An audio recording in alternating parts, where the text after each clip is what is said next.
Hello viewers, welcome to my channel. तो एक नया व्लॉग में आप लोगों का स्वागत है। आप लोग बहुत अच्छे होंगे, मैं भी अच्छी हूँ। तो चलिए शुरू करते हैं ये नया व्लॉग। तो इसमें कोई फैमिली वाला चीज़ मैं नहीं दे रही हूँ। इसमें मैं फिर से आज आप लोगों के साथ बात करूँगी और उन लोगों के पास बात पहुँचाऊँगी जो लोग की मतलब मैं जिनको ये बात पहुँचाना चाहती हूँ। तो बात करने का ये मतलब था आज कि हमारी ये बात मैं इसलिए कर रही हूँ क्योंकि कुछ चीज़ें क्या हुआ है, हाइड होकर रह गया है और उस चीज़ों के ऊपर से मतलब पर्दा हटाना बहुत ज़रूरी है। तो आज मैं बताऊँगी मेरे मीडिएटर का इतना इंटरेस्ट क्यों था मेरे शादी में, मतलब उसका इतना इन्वॉल्वमेंट क्यों हुआ इसमें। तो टूनी नानी जो कि मेरी मीडिएटर थी और उसका मेरे ग्रैंडमा के मतलब हमारे जो काका या उन घर के साथ उसका अच्छा संबंध था उनका। तो उन्होंने क्या किया, मैं बीच में मतलब जब मैं ग्रेजुएशन कंप्लीट की और मैं लॉ की पढ़ाई के लिए भुवनेश्वर चली गई, वहाँ मैं पढ़ाई किया और हमारे जो मेरे पिताजी के जो घर के लोग हैं वो ये समझते थे, क्योंकि पिताजी के साथ उनका तो बनता नहीं था, आज भी नहीं बन रहा है। लेकिन मैं उनके मतलब घर जाती थी सबको एक साथ मिला के रखने के लिए, सबके साथ मिल के रहने के लिए।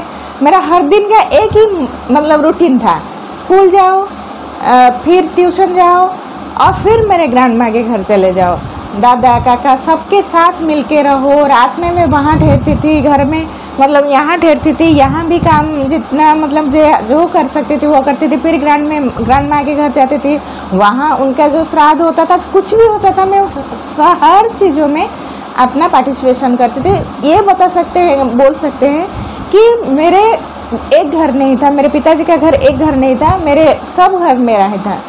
मतलब मेरे चाचा लोग, मेरे चाची, मेरे ग्रैंडमा, मेरे ग्रैंडपा, मेरे नाना, मेरे नानी, मेरे मौसी, मेरे मौसा, सबके घर में मैं जाती थी और जितना हो सके अपना कंट्रीब्यूशन करती थी। क्यों मैं चाहती थी कि मैं सबके साथ मिल के रहूँ, हम सब एक होके रहे और मेरे पिताजी के साथ जैसा भी संबंध जिसका हो, लेकिन मेरा संबंध सबके साथ अच्छा हो, हम सब फैमिली बन के रहे।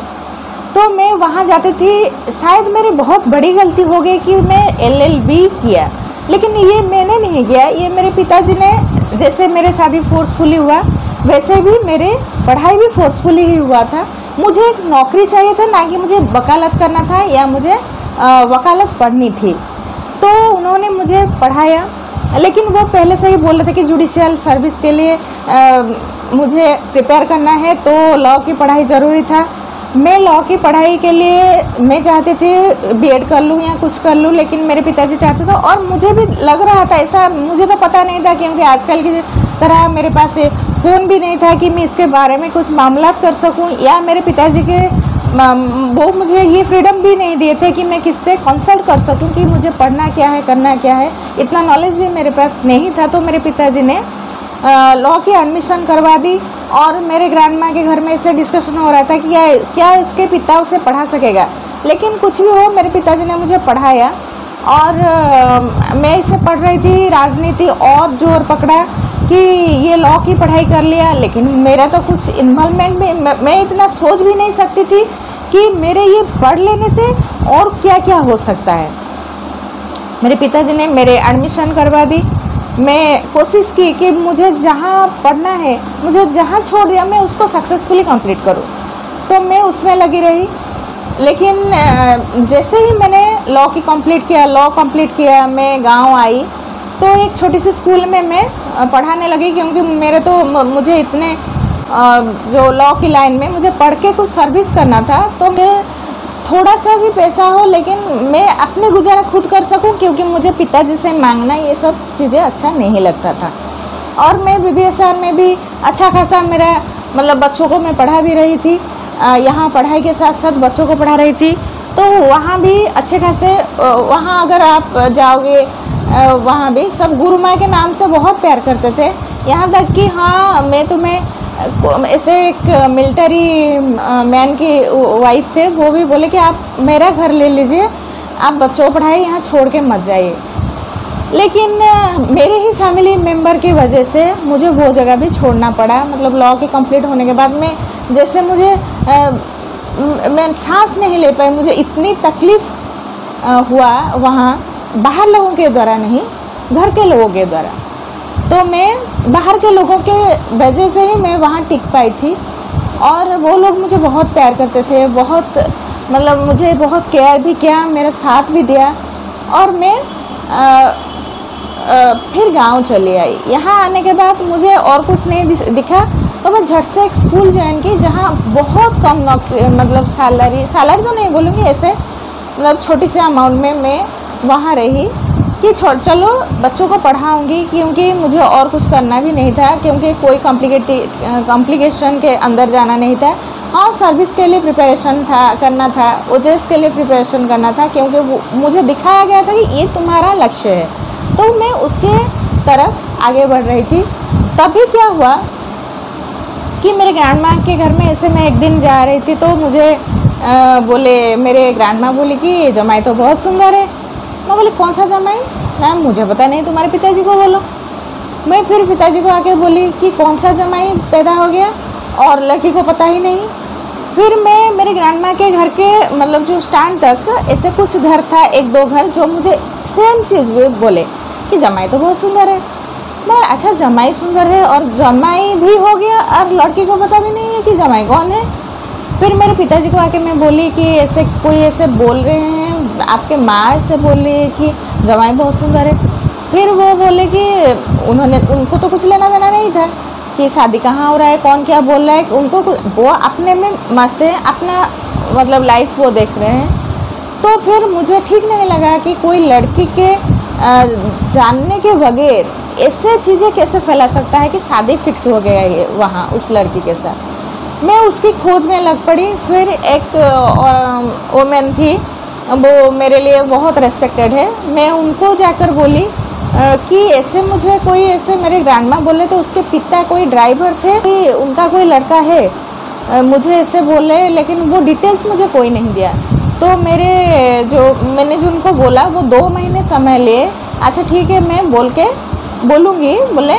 फिर वो 2 महीने के बाद आके मुझे बोले, मुझे पूरा डाटा दिया उनका कि किसने ऐसा बोला हुआ है कि हाँ ये है। और उसके पिता जो थे वो शराब पीते थे और ड्राइवर भी थे, वो उनका डेथ हो गया। फिर उनका लड़का है, वो बैंक में है, वो भी शराब पीता है। तो मुझे आप लोग ही सोच सकते हैं। और फिर आश्चर्य की बात ये था कि उस लड़के का जो बहन है, वो भी मैं जो स्कूल में थी वहाँ भी वो पढ़ा रही थी। तो मुझे फिर रिकल हुआ पिछली की बात कि हाँ, मुझे ये मतलब किसके लिए चूड़ी बैग, छोटा छोटा कम अमाउंट का बैग लेके आती थी, तो मेरे लिए चूड़ी लेके आती थी। मुझे थोड़ा सा जब कुछ ऐसे खाना डिस्ट्रीब्यूशन होता था, मुझे ज़्यादा देती थी। तो ये चीज़ें मुझे अच्छा नहीं लगा, क्योंकि मेरा जो मोटो था, मेरा जो लक्ष्य था, वो एक ही तरफ था कि मुझे कैसे अपनी कैरियर बनानी है। क्योंकि मुझे इन झंझटों में नहीं पड़ना था, शादी प्यार व्यार। यहाँ आके मुझे सिर्फ एक ही लक्ष्य था कि जो लक्ष्य मैंने वहाँ BBSR में आधा छोड़ के आई हूँ, यहाँ कैसे उसको मैं और आगे लूँ। फिर मैंने अपना गुस्सा आया मुझे, ये तो स्वाभाविक सी बात है। मैं बोली कि अगर कोई ऐसे लड़की के खिलाफ, उसके इंटेंशन के खिलाफ, उसके परमिशन के खिलाफ उसके बारे में ऐसे बोले, तो मैं उसे घसीट के कोर्ट लेके जाऊंगी, ये मैंने बोली। फिर मैंने देखी सारे जो बात था वो थम गया, बंद हो गया, कोई और नहीं बोला वो शादी वादी के बारे में, वो बंद हो गया। फिर कुछ महीनों बाद उस लड़के की फिर शादी हुई, वो अपनी वाइफ को लेके वहाँ हमारे मतलब जो स्कूल में वो दिखाने आया। और मैंने सुनी कि बाद में मैं सुनी कि वो उसको छोड़ के चली गई। वो सच है या झूठे मुझे पता नहीं है, जानने का मुझे कोई शौक भी नहीं है। तो फिर क्या हुआ कि ऐसे चल रहा था, लाइफ चल रहा था, मैं पढ़ाई कर रही थी, और ऐसे शादी वादी को लेकर और कुछ बात नहीं हुआ। मेरे पिताजी को कुछ लेना देना नहीं था, जो करना था मुझे करना था, मुझे ही सोचना था, मुझे ही उसके बारे में जानना था। फिर मुझे रिकल हुआ, हाँ ये लड़का जब मैं पढ़ने जाती थी, ट्यूशन जाती थी या मैं स्कूल जाती थी, हाँ ये अपने द्वार पे बैठा रहता था या कुछ ऐसा। तो मुझे मैं फिर वो भूल गई कि अच्छा ठीक है, वो जो लोग जो बोलते थे वो थम गया, अभी मुझे अपनी पढ़ाई पे लगना है। मैं फिर अपनी पढ़ाई पे लग गई। फिर क्या हुआ, कुछ महीनों बाद जैसे ही मेरा प्रिलिमिनरी हो गया, मतलब मैं ओजेस दे रही थी, जैसे ही मेरा प्रिलिमिनरी हो गया, मैं रिटन के लिए प्रिपेयर कर रही थी, मेरे पास बुक्स भी नहीं थे, कुछ भी नहीं थे, तो मैंने वो कलेक्शन किया और मेरे जो सीनियर थे वो मुझे बुक्स गाइड्स ऐसे भी प्रोवाइड किए। जो सर्विसमैन कुछ थे वो उसके लिए प्रिपरेशन कर रहे थे, वो भी नोट्स मुझे दिए। तो इस तरह से मैंने प्रिपेयर कर रही थी और मैंने रिटन भी दिया। तो कुछ मार्क्स की वजह से मैं कट गई, लेकिन मैं देखी कि उसके बाद राजनीति और जोर पकड़ा। वो जो मीडिएटर थी, जो हमारे जो मीडिएटर है वो टूनी नानी उसको बोलते हैं हमारे गांव में, तो वो क्या हुआ, उसका वो लड़का रिलेटिव था, मतलब उसका घर का लड़का था। तो मैं देखी कि एक दिन वो मुझे, मतलब हमारी जो स्कूल था उसका एक कलीग थी, वो मुझे बहुत सीनियर थे, तो उनके माध्यम से मुझे बोला गया कि कोई देखने आ रहा है और तुम थोड़ा सा मतलब बैठ जाना, ऐसे बैठते हैं। मैंने साफ साफ मना कर दिया।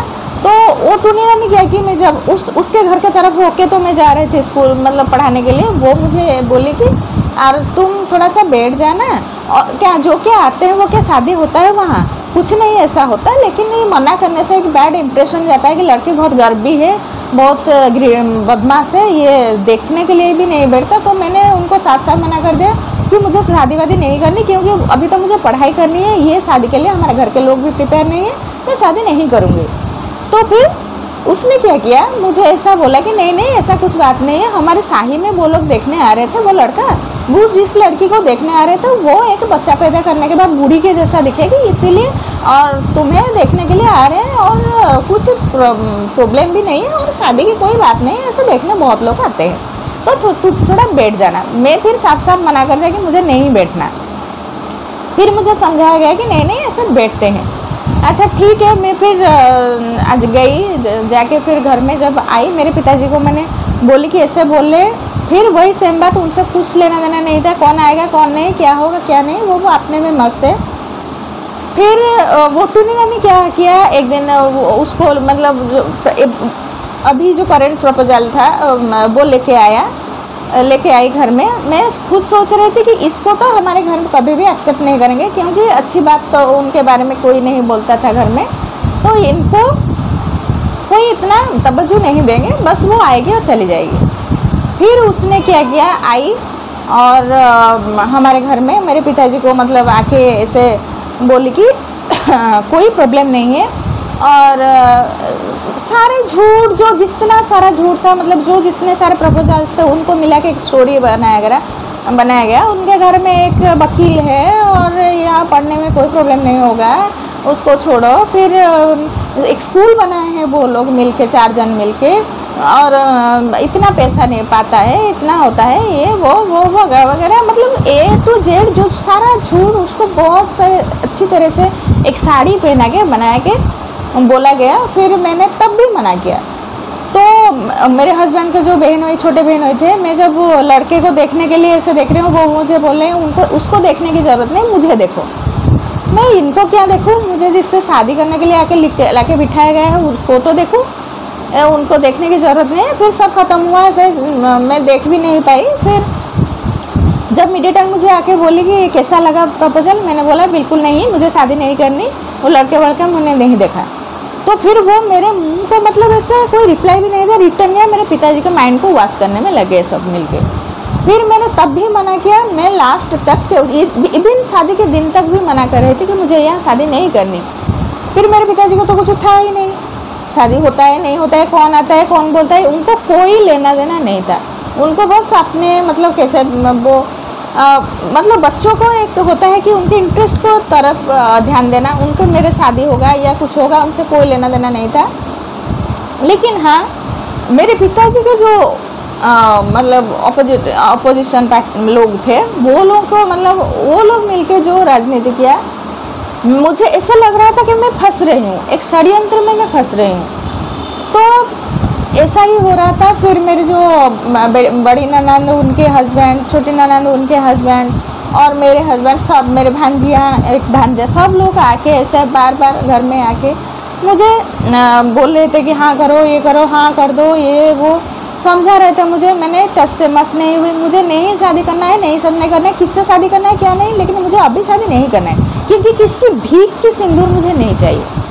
मुझे अपने पैरों पर खड़े होने के बाद हाँ मुझे शादी करनी थी, क्योंकि हमारे घर के जो एटमॉस्फेयर थे मतलब वहाँ से मुझे बाहर जाना ही था, क्योंकि मुझे यहाँ रहना नहीं था। मुझे एक लड़के की ज़रूरत थी, लड़के की ज़रूरत थी, मतलब जिसके साथ मुझे मेरे ऊपर पूरा भरोसा था कि मैं जीरो से भी जी सकती हूँ। मुझे कोई अरिस्टोक्रेट लाइफ नहीं चाहिए, मुझे इतना बड़ा ज़िंदगी भी नहीं चाहिए, मुझे कुछ नहीं चाहिए, बस छोटा सा घर, थोड़ा सा खाना, ये हो गया तो मैं अपनी लाइफ के लिए स्ट्रगल करना शुरू कर दूँगी, हाँ चाहे जीरो से भी हो। लेकिन फिर मेरे ऊपर प्रेशर दबाव पड़ता रहा कि मैं जब ना करती रही तो ना कर करके मुझे ये मतलब मेरे हस्बैंड के जो बड़े बहन हुई थे वो बोले कि इससे बदमाश खराब लड़की मैंने कहीं नहीं देखा, क्योंकि मेरे लड़कियां तो बिना देखे ही शादी कर ले, जो कि झूठ था, और ये लड़की मना कर रही है।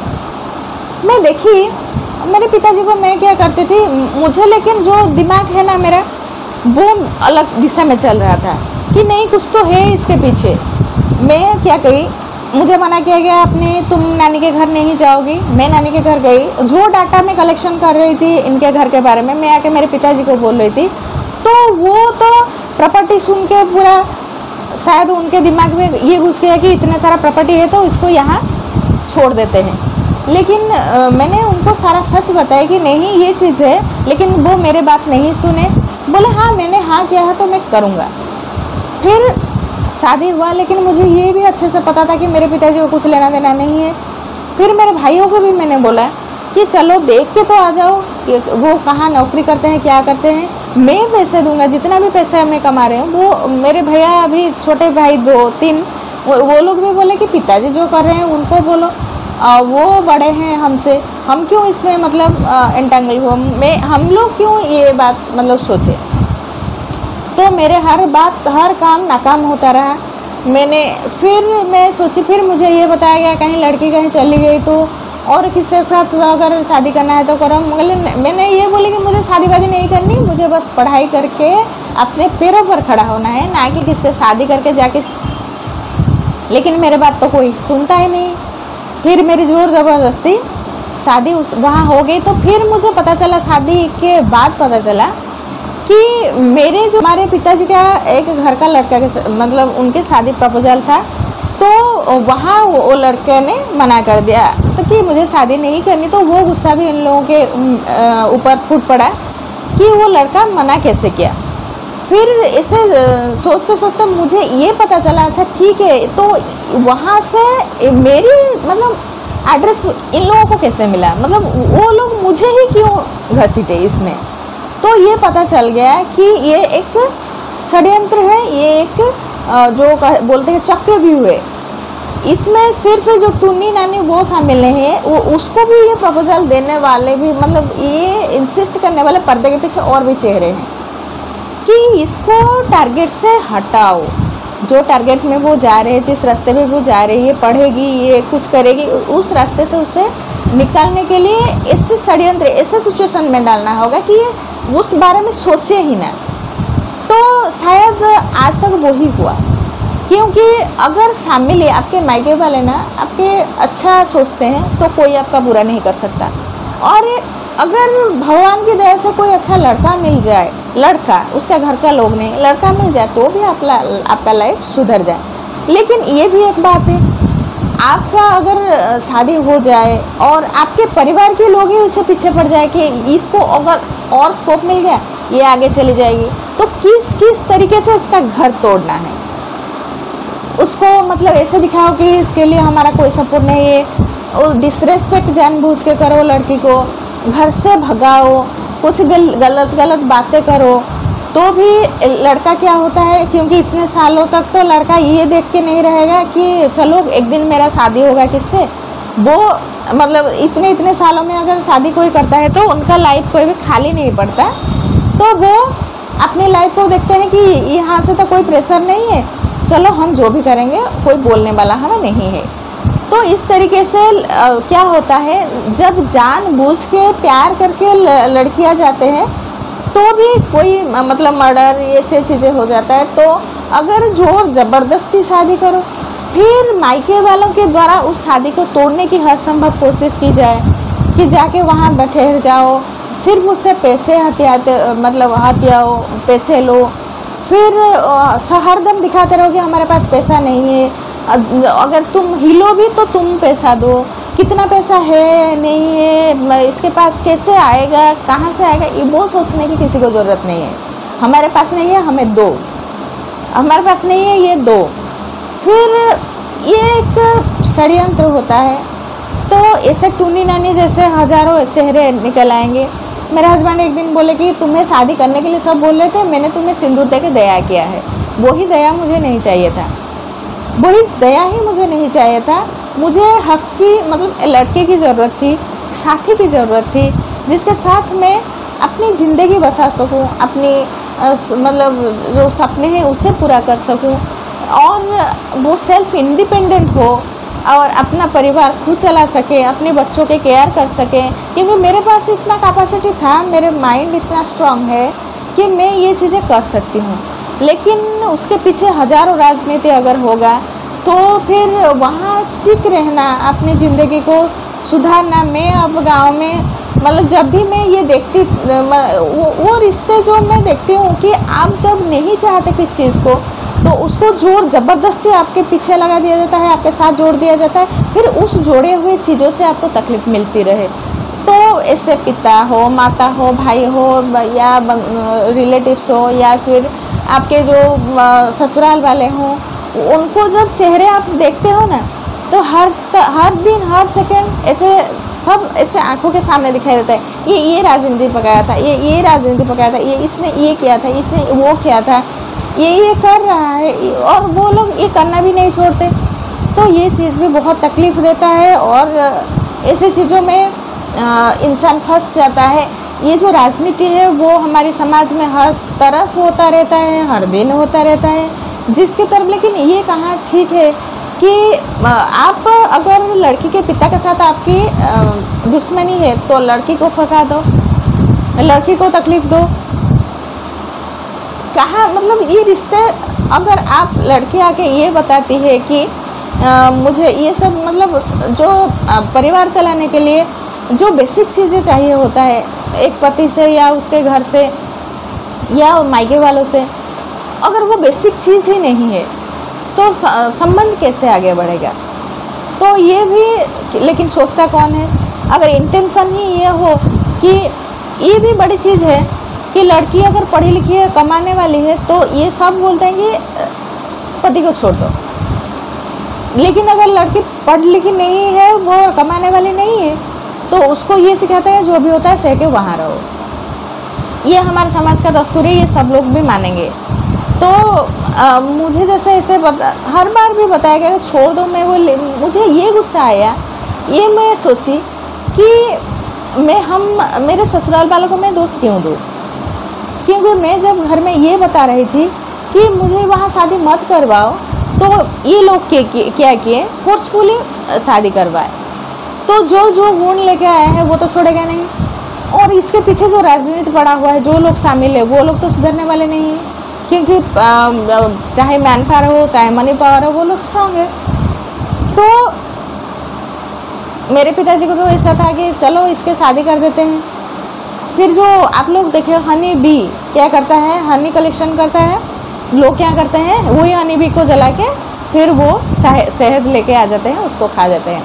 इंसान के अंदर भी वही गुण होता है कि आजकल की दुनिया में क्या होता है, लड़के लोगों के ऊपर तो माँ बाप की चलता नहीं है। तो ये एक बेसिक बहुत अच्छा ट्रिक है कि लड़की के घर अगर तोड़ दिया जाए और इसको मतलब स्टेबल ही होने ना दिया जाए, ये मायके वालों के द्वारा होता है, स्टेबल ही ना होने दिया जाए, तो ये क्या करेगी, और बच्चा एक हो गया तो हमारे ऊपर निर्भर करके रहेगी। तो इसके पीछे लगे रहो, जहाँ भी ये स्टेबल होके रहता है। मैं देखती हूँ जब भी मैं मेरे ससुराल गई, या मैं भी मतलब जब ससुराल गई तो जो हुआ मेरे साथ मिलेगा, कोई और वीडियो में बताऊंगी कि किस तरीके के, शायद आईपीसी सीआरपीसी एविडेंस के ऐसा कोई गुनाह नहीं होगा जो मेरे ससुराल में मेरे खिलाफ ना हुआ होगा। मतलब ऐसा कोई भी सेक्शन नहीं छूटेगा दुनिया का कि ये कहा क्या क्या नहीं हुआ। तो लेकिन उन लोगों का क्या है, मतलब इस मिनिस्टर के साथ हमारा ये है, उसके साथ ये है, और उनको कोई लेना देना भी नहीं है कि तुम मतलब एक डर जो होता है वो भी नहीं होता। क्योंकि मैं देखी हूँ मेरे ससुराल में मैं जब गई, किस तरीके का कौन सा मतलब बदमाशी वहाँ नहीं हुआ, कौन किस तरीके का वहाँ मतलब क्या क्या क्राइम नहीं हुआ, और वो निडर होके कर रहे हैं, आज भी कर रहे हैं और आगे भी करेंगे, क्योंकि वो लोग एकजुट हैं। अगर गलती किया है तो सब लोग मिलके किए हैं। यहाँ मैं ये एक भी बता दूँ कि मेरे हस्बैंड भी बीच में, जब मैं उस मतलब जो प्रपोजल पड़ा था उनके घर के लड़की का मेरे पिताजी के घर के लड़के के साथ, जब मेरे शादी में वो औरत आई तो मैं देखी कि इनके घर के लोग भी ये बोले कि ये देखो वो मोटी आई हुई है, इसने रिजेक्ट किया था। तो एक गुस्सा, एक जो गुस्सा था, लेकिन ये कहाँ से ठीक है कि वो गुस्सा आप और किसी के ऊपर उतारो। और भी मैं देखी कि एक मेरे एक भांजे ने भी, उनका भी डेथ हुआ, तो देखिए कितनी छोटी छोटी चीज़ों में मतलब घर कैसे टूटता है। जबकि मेरे हस्बैंड को ये पता है मैं ज़्यादा फ़ोन पे किसी से बात नहीं करती, मुझे फ़ोन से बात करना अच्छा नहीं लगता। और क्या बताया अगर जब डेथ हुआ वो भांजे का, कि ये तो लास्ट मोमेंट में ये तो मामी से बात किए थे, और जिसने बोला कि मामी से बात किए थे वही मुझे इन्फॉर्मेशन दिया कि ये दुर्घटना घट गई। फिर मेरे हस्बैंड को मैं बताई कि ऐसा दुर्घटना घट गई, और वो झट से क्या किए, उनके साथ बात ट्रांजैक्ट हुआ मेरे हस्बैंड के साथ। ये तो लास्ट मोमेंट में मामी के साथ बात किए थे। तो एक लड़के के माइंड में क्या आएगा उस टाइम कि हाँ की होगी, क्योंकि इसके मन में तो गुस्सा होगा, इसीलिए इसने ऐसा किया भी होगा। लेकिन मैं फिर ये सोची कि अच्छा मैंने कब बात की, लेकिन इसको रिसीव करेगा इस बात को कि ऐसा हुआ होगा या नहीं। क्योंकि ये क्या होता है, बेनिफिट ऑफ डाउट में किस तरफ चला जाता है। हमारे यहाँ एक मतलब हमारी पढ़ाई में एक है benefit of doubt. Benefit of doubt हमेशा किसके तरफ जाता है। तो मैं कैमरे के सामने बोल रही हूँ कि ऐसे कोई ना मैं कॉल करती हूँ ना करूँगी, और किसी की ज़िंदगी से लेकर मुझे कुछ लेना देना नहीं, किसकी ज़िंदगी जाएगा ये मैं कभी सोच भी नहीं सकती। और ये बता दिया गया लास्ट मोमेंट पे ये तो मामी से बात किया था, तो मामी से लास्ट मोमेंट में बात किया था, मतलब सोच सकते हैं किस तरफ बात जाती है। तो किसको गुस्सा नहीं आएगा। तो इसे करने से क्या होता है, लड़का लड़की जो ज़बरदस्ती बंधे हुए हैं उनके तरफ मतलब बीच में कोई प्यार व्यार कुछ नहीं है, एक झूठ की बुनियाद पर रिश्ते बनता है, फिर उस झूठ को और आगे बढ़ाया जाता है। फिर चाहे मायके वाले हो ससुराल वाले हो, उनके तरफ ना इनके कोऑपरेशन ना उनके कोऑपरेशन होता है, ना मॉनिटरी ना फिजिकली कुछ भी नहीं। फिर पैसा जितना पैसा कमाते हो ये बोलता है मुझे दो, वो बोलता है मुझे दो, मतलब लड़के के घर वाले बोलते हैं मुझे दो, लड़के के घर वाले बोलते हैं मुझे दे दो। तो इस बीच में रिश्ता बनता है, घर बनता है, या जो आग जलता है उसमें चारों तरफ जो बैठे हुए थे रोटियां सेक के खाते हैं, वो ही होता है, रोटियां सेक के खाते हैं, घर बनता नहीं है। और फिर ऐसा तो हुआ। फिर और एक भांजे मतलब जो भांजे का शादी था, बड़ा भांजे का, तो छोटे बहनों जिन्हें हम जब सावित्री को उनके घर देने के लिए गए सब चीज़ें ऐसे साड़ी वगैरह, तो उन्होंने भी बोल दिया कि एक्चुअली हमारा जो एक शादी बड़े बेटे का शादी फिक्स हो गया है, और वो मेरा दोस्त का लड़की है, तो हमारा शादी वहाँ फिक्स हो गया है, जाके देख के चले आओ। फिर हम हस्बैंड वाइफ जब उनको देख के गए, अगर शादी फिक्स हो गया है तो हम पैसे दे के भी आए। तो क्या बता दिया गया लड़के को, बड़े लड़के को, कि मामा और मामी मिलके ये शादी फिक्स किए हैं। तो लड़के मन में गुस्सा आया कि ये लोग मिलके मेरे शादी यहाँ करवा दिए, जो कि सरासर झूठ था, ऐसा कुछ भी नहीं था। हम लोग ना उसमें एंटेंगल थे, हमें जो बताया गया हम मतलब आप जो करते हो उसको घुसा के, ये राजनीति तो बाहर नहीं कर पाते, ये घर के अंदर परिवार में राजनीति करते हैं, और परिवार में राजनीति भी होता है, हुआ, और ये होके घर टूटता है, जुटता नहीं है। जो लोग आंसू बहा के ये बोल लेते कि मतलब मेरे जो हस्बैंड के बहन लोग बोले कि अगर शादी के बाद एक साड़ी की भी ज़रूरत पड़ेगा तो हम देंगे, लेकिन आज तक 13 साल में ये नहीं देखी 1 रुपये का कोई साड़ी, तो बहुत दूर की बात है। कोई ऐसे साड़ी की कोई ज़रूरत ही नहीं है, किसको साड़ी की क्या ज़रूरत है।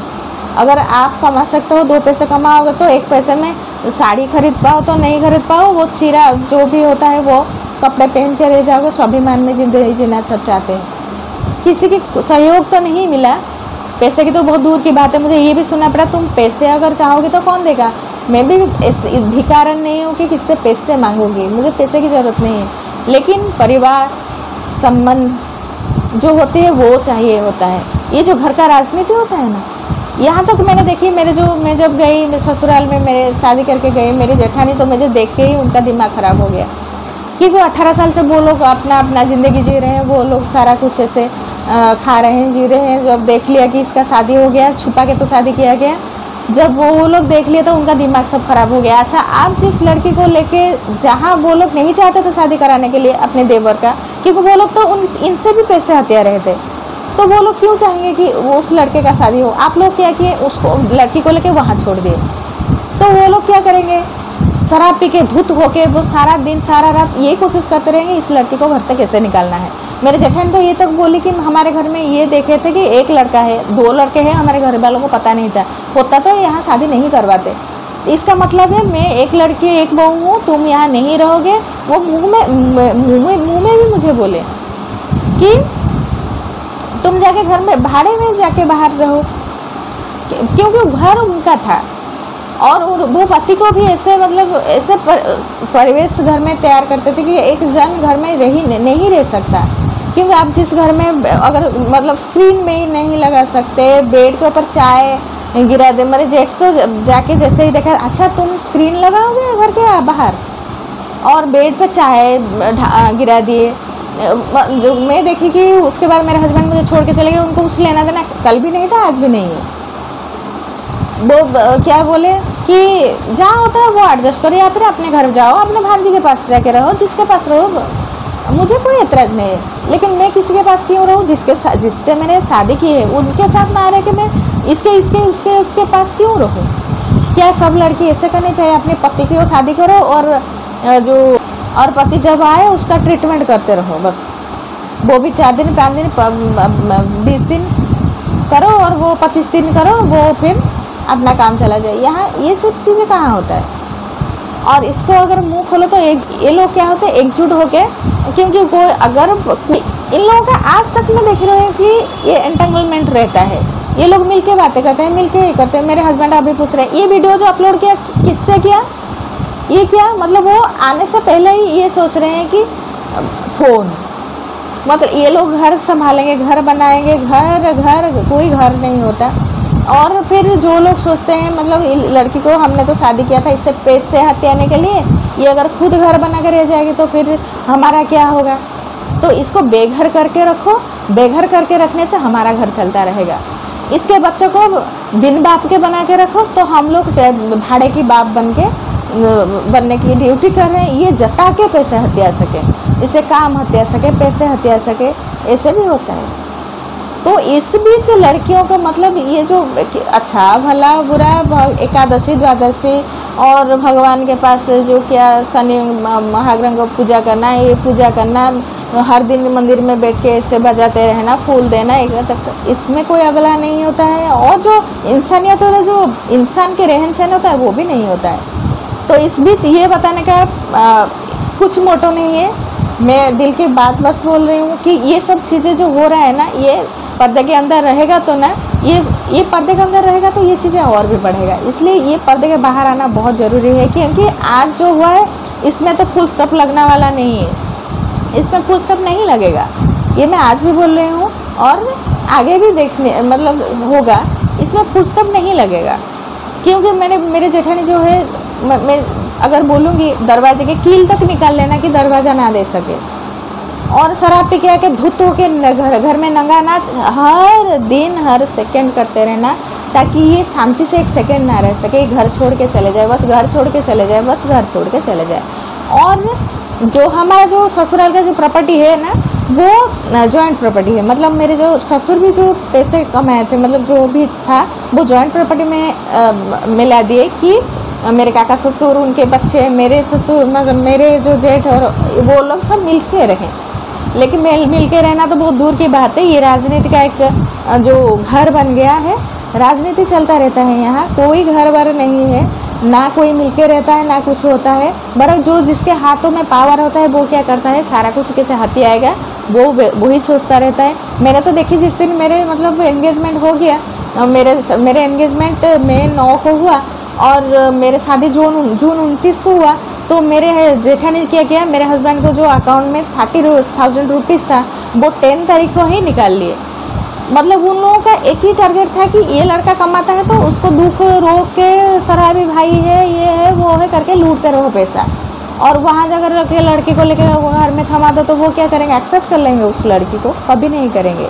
तो ये सब चीज़ें ना बोलने के मतलब कुछ होने वाला नहीं है, ये बोलना बहुत ज़रूरी है। और ये जो टूनी नानी का जो राजनीति है, तो जो किया उसकी वजह से जो चीज़ें हुई उसकी भरपाई तो हो नहीं सकती, ना आप कर सकते हो ना कोई कर सकता है। लेकिन ऐसे किसी भी लड़की के साथ मत करना, क्योंकि जहाँ तक आपके साथ लड़की का दूर दूर से कोई नाश्ता नहीं है, मतलब वास्ता नहीं है, आप लोग ग्रज रख के, ज़बरदस्ती ग्रज रख के कहीं से कुछ चीज़ को मिला के किसी की ज़िंदगी के साथ खेलना, ये बहुत एक गुनाह है। और ये अगर कानूनी तौर पर लिया जाए तो कितना बड़ा क्राइम है, ये आप सोच सकते हो। हम लड़के लोगों को क्यों दोष दें? क्या हम अगर नहीं करेंगे, उस रास्ते पे नहीं जाएंगे और उनके साथ मतलब अगर नहीं करते तो क्या ज़बरदस्ती वो लोग आपके घर में घुस जाते?